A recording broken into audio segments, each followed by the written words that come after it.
You are watching The Next Step. My name is Bud Booth. My co-host is Glenn Maurer. And our subject for this discussion is U.S. wars, coups, and insurgencies. Now, what we're going to do is I'll list the wars and insurgencies, and then we'll examine each one of them as time permits, go down through them. From World War II, which is looked on as a good war, if there is such a thing as a good war. I guess you could say that us getting into World War II had some merit too, because we were attacked by the Japanese, and so that automatic made a declaration of war, which our Congress did without any dissent. And the second was that Germany actually declared war on us before we did on them. So we were in a war for both Atlantic and Pacific. Now, the other night on television on C-SPAN, they had a program called Q&A, in which an interviewer interviews various people. Well, he introduced a gentleman who wrote a book called The Dulles Brothers and Their Wars. The Dulles brothers, John Foster Dulles and Allen. John Foster, head of the State Department, and John Foster and Allen, head of the CIA. It's interesting how many problems they got our country into, yet the leaders of our country seem to think that they were pretty good guys. Okay, World War I is the first subject, Korea the second, Vietnam the third, Iraq the fourth, Afghanistan, and then the coups and insurgencies in no particular order, Cuba, Iran, Guatemala, Nicaragua, Chile, Congo, and Libya. And that, just from time of World War II in the 1941-45 time frame, not so very long ago, and to have been in all of those embroglios is just almost beyond belief. Now, I'll start out talking about World War II, which I did participate in. There was two horrible things that we did, and the worst one was the dropping of the nuclear bomb on Hiroshima and Nagasaki. Physically, we dropped them on those Japanese cities, but actually what we were doing, we were telling the Soviet Union then, now Russia, that we're number one and we're going to rule the world. Naturally, the Soviet Union thought opposite. So it actually became a war of economics between us and the Soviet Union, because each of us with nuclear weapons, if we did attack, one attacked, the other responded, we would end up destroying both countries plus the rest of the world. So that was the real horrible mistake of World War II. I participated in a couple bombings in World War II.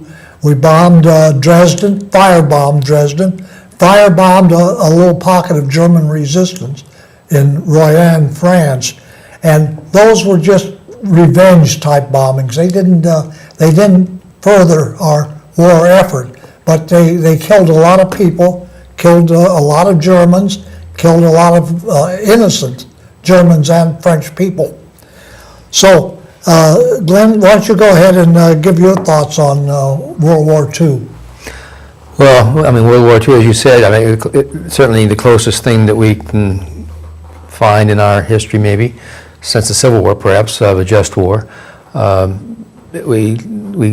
Maybe we were provocateurs, and maybe we tried to, bully the Japanese and create some space, but we were drawn into it. But the conduct of the war became inhuman for all sides.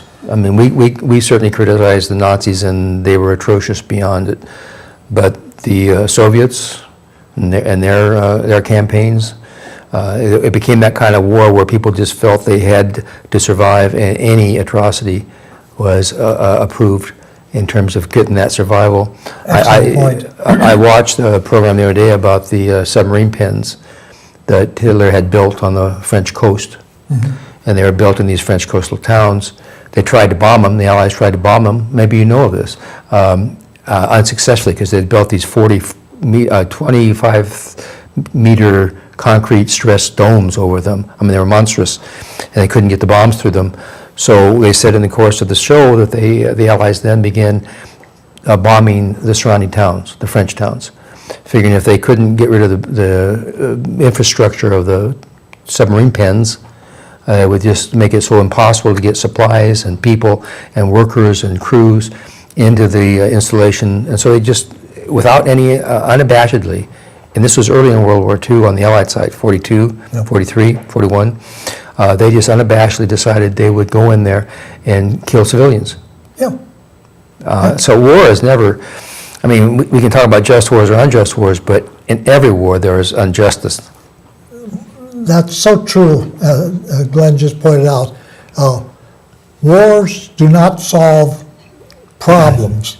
They create problems, and the killing of innocent civilians, and we saw that in Hiroshima and Nagasaki and our bombings that I participated in, really didn't accomplish a goal that towards winning the war. So.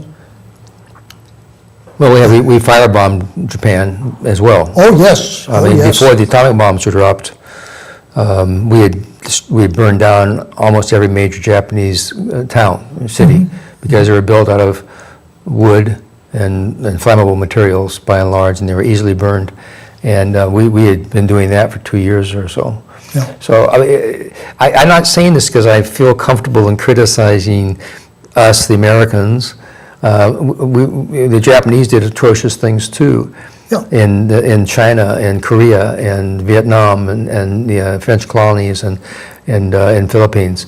So, but war degrades humanity, and so any of these wars is going to have degradation in it. Yeah. So we can agree that war is not the answer. Now, the next major war we got into was in Korea. And that was caused because, for what reason, Korea was, as well as Vietnam, were split in two. The north of these two countries was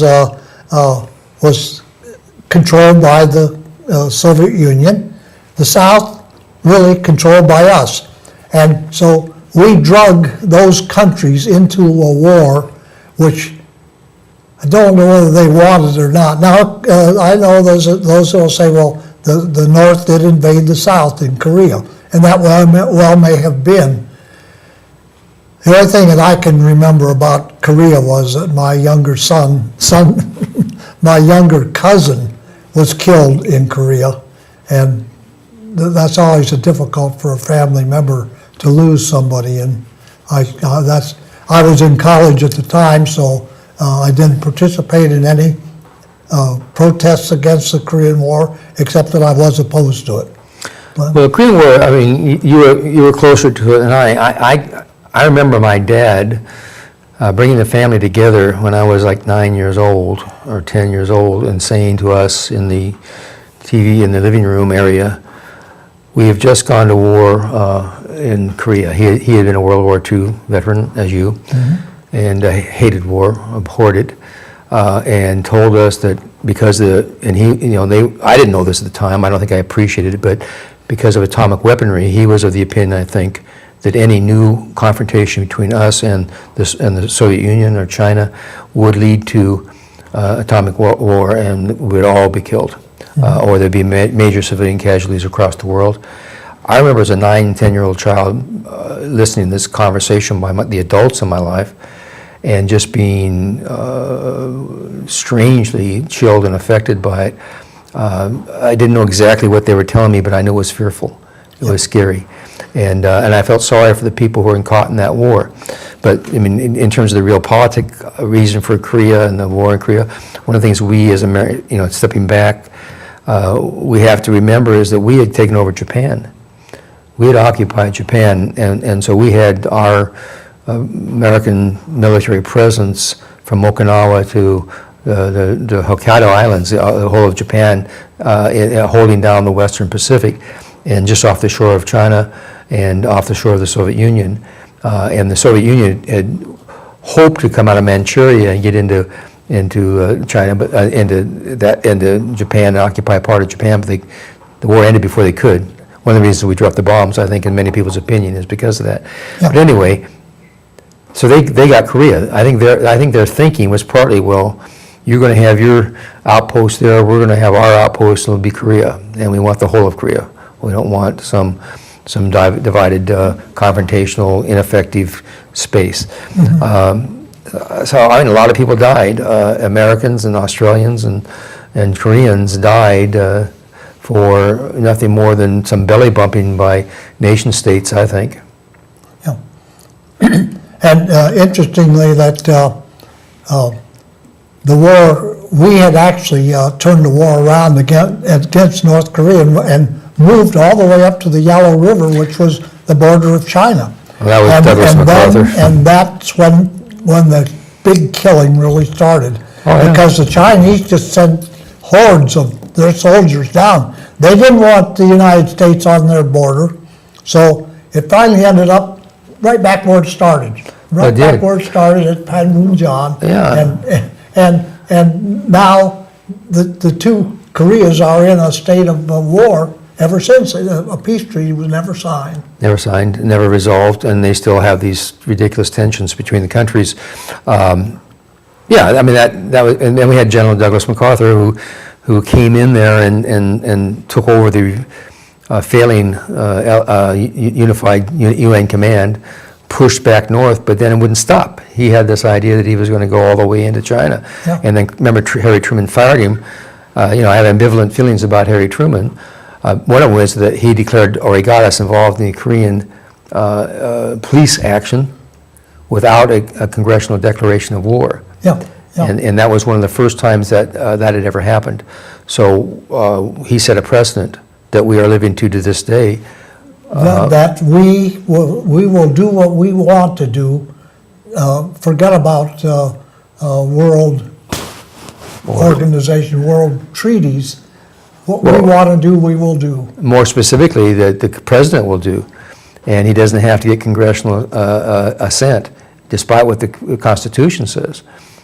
He will send us into get us so deeply involved in these events that Congress could never get us out. In 30, 60, 90 days, 100 days. And of course, you wave the flag, you get the patriotic fervor up, you talk about how it's a domino effect. If we lose Korea, we lose, Formosa. If we lose Formosa, we lose Vietnam. If we lose Vietnam, we lose the Philippines. And, all the way to Los the Golden Angeles. Gate Bridge. That's right. Yes. And the problem is so many of the people in this country bought that false premise that if we didn't stop them, they were going to eventually take over our country militarily. Yeah, you need to look behind the stuff into more subtle, I guess, is devious motives. Certainly Ho Chi Minh in Korea, as we know, made many approachments. In Vietnam. I'm sorry. Yeah. Made many rapprochements to the U.S. You mentioned the Dulles family, the OAS. Was it OIS? Organization, American Intelligence Services? Yeah, it was OAS. OAS, something like that, yeah. Before the CIA. Yeah. Yeah.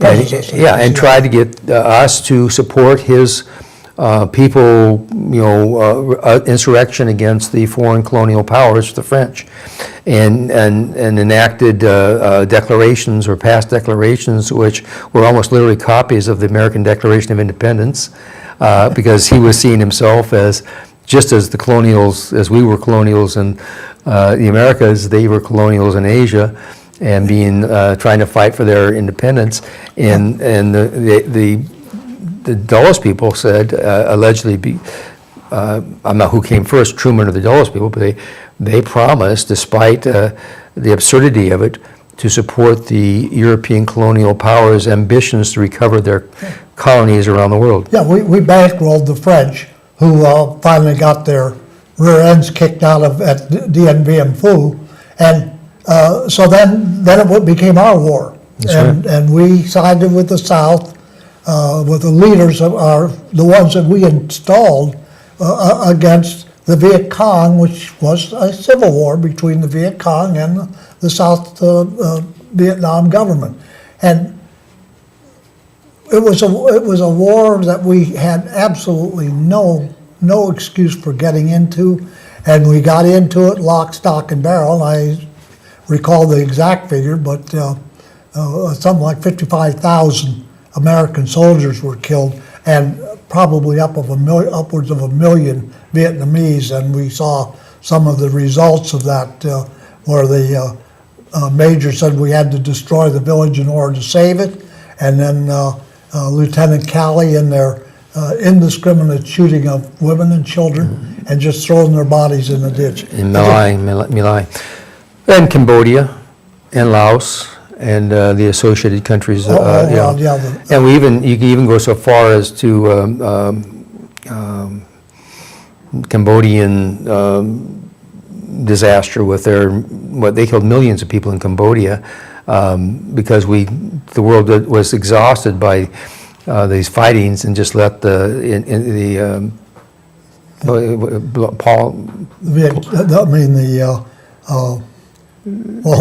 red.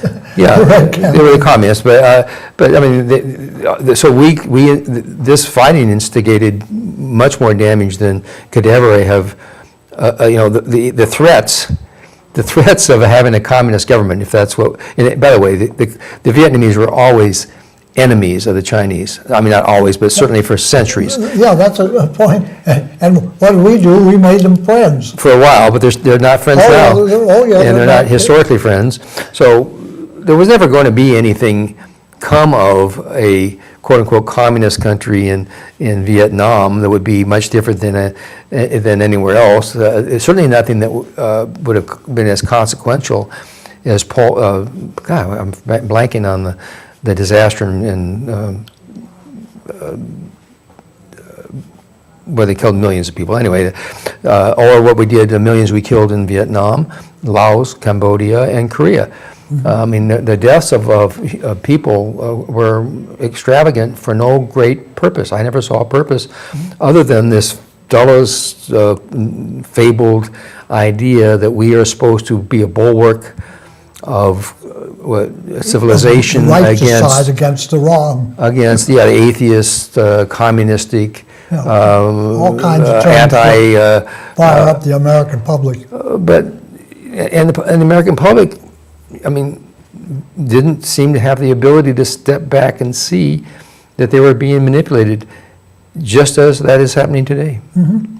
And after World War II, when we divided those countries, Korea and Vietnam, in Vietnam, as President Eisenhower said, had there been an election, and there was supposed to be an election between the whole of Vietnam, North and South, right. And he contended, and I think rightly so, that if this election was held, it would have gone 80% in favor of the Viet Cong and the North Vietnamese. Yeah, they never had the unified election that was promised because they were afraid they would lose it, which is the same lessons. This eternal claim, at least a 50-year or 60-year claim of the neocons that we're fighting for democracy. Yeah.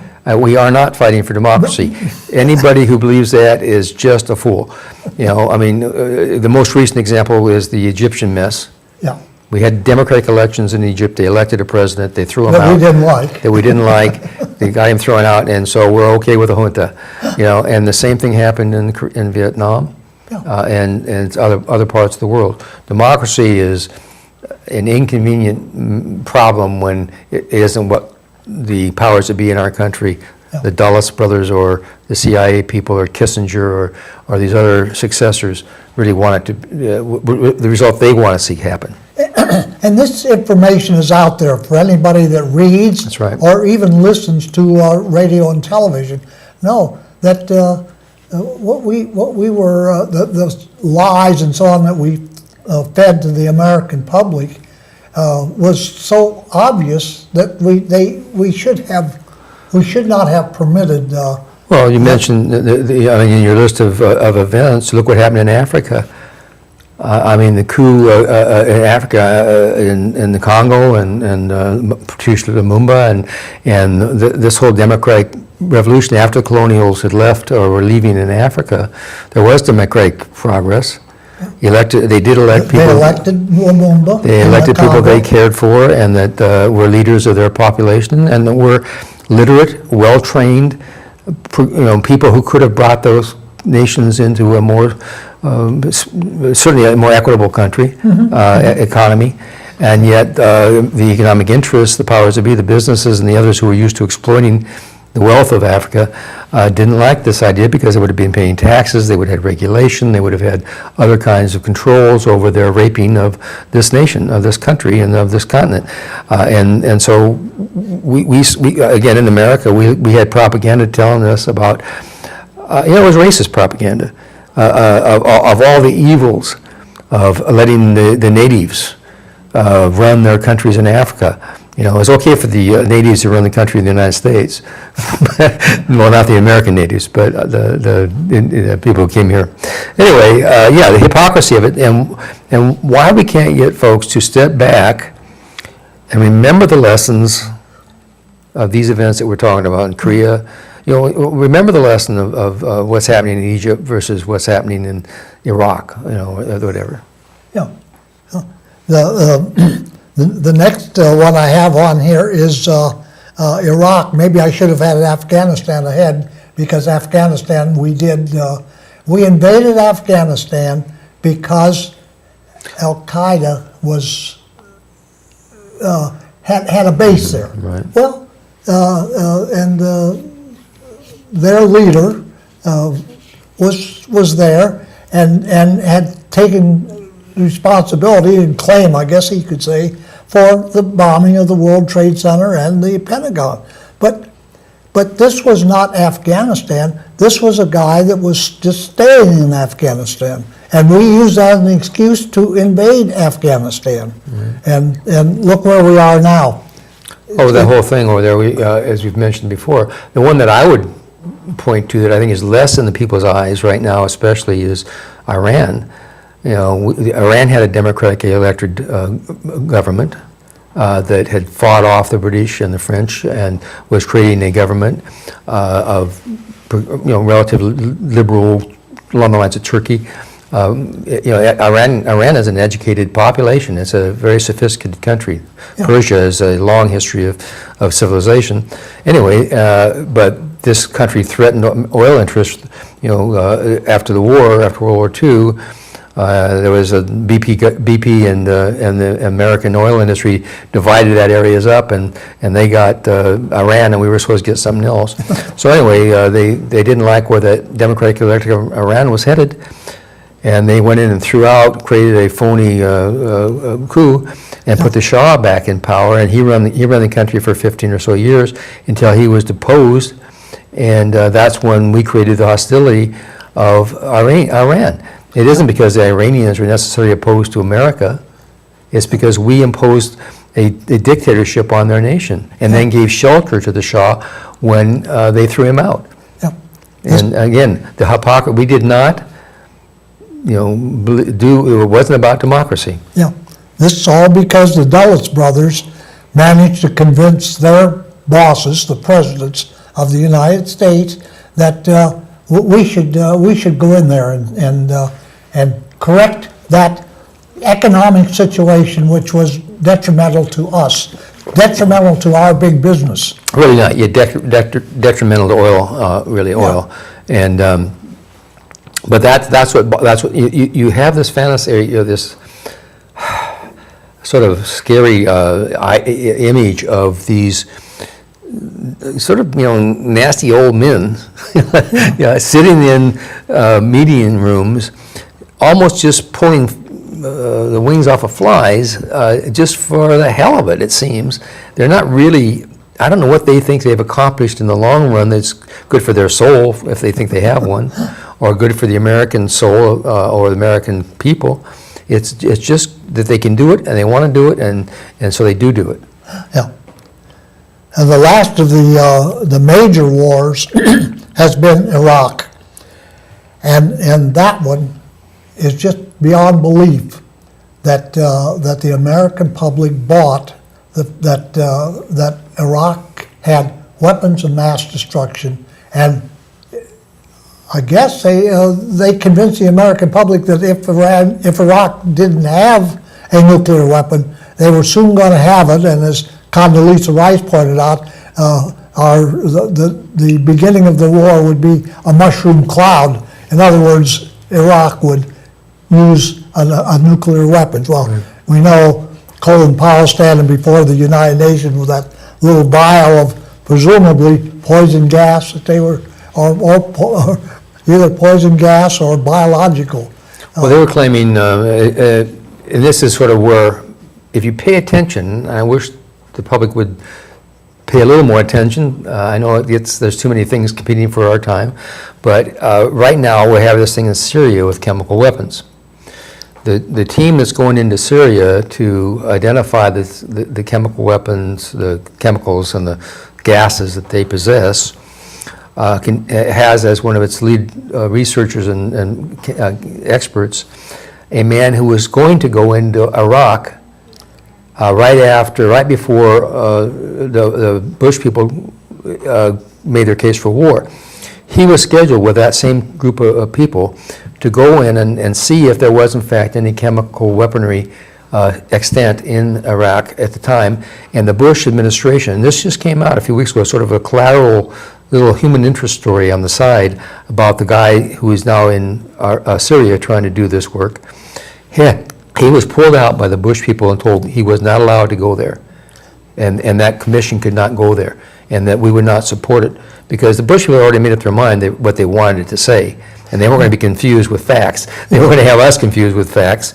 So there's another example of American involvement in manipulating results to an end that helps certain interests, but not the general public, because a lot of Americans died, and we've basically gone bust.